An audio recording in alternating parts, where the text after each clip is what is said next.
Carotid ultrasound is a very common exam in our radiology department. In this video, I'm going to show you how to perform a carotid scan. Patient lie in supine position with neck overextended if possible. Several transducer positions can be used to examine the carotid arteries depending on the location and the course of the vessel. This picture shows some common probe positions including anterior, lateral, posterolateral, far posterolateral, and transverse positions.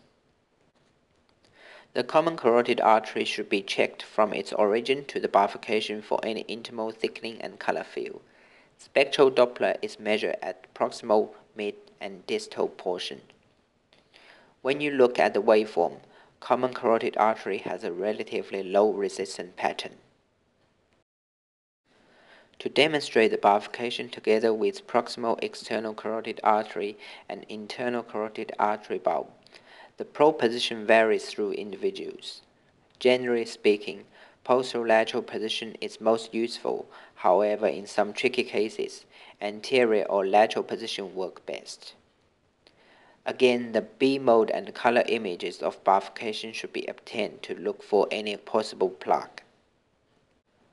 Walk the cursor through entire course of carotid artery in transverse plane, especially the bifurcation is very important. This offers better assessment of intimal thickening, plaque extent, and lumen narrowing. From the bifurcation, the external carotid artery usually sits more anteriorly and medially. Track the vessel as far as you can. The external carotid artery has a high resistance waveform.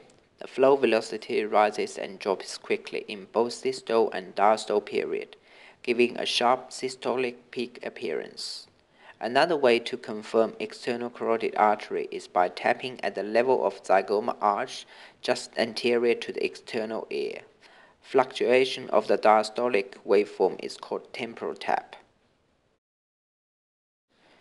The position of internal carotid artery is usually more lateral and posterior in the neck. Be mindful that in some cases, the internal carotid artery may be very short due to high bifurcation or very tortuous before entering the skull. The waveform of internal carotid artery has a low resistance pattern with a gradual tapering of continuously forward flow throughout diastole. Therefore, the systolic peak is more blunted compared to the sharp one in external carotid artery. To locate the vertebral artery, find the mid to distal portion of common carotid artery first with color, then pan the probe slowly to the lateral aspect.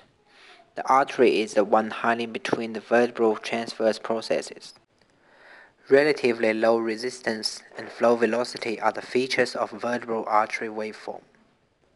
And the color of vertebral artery should be the same as that of common carotid artery, otherwise subclavian steal syndrome should be suspected.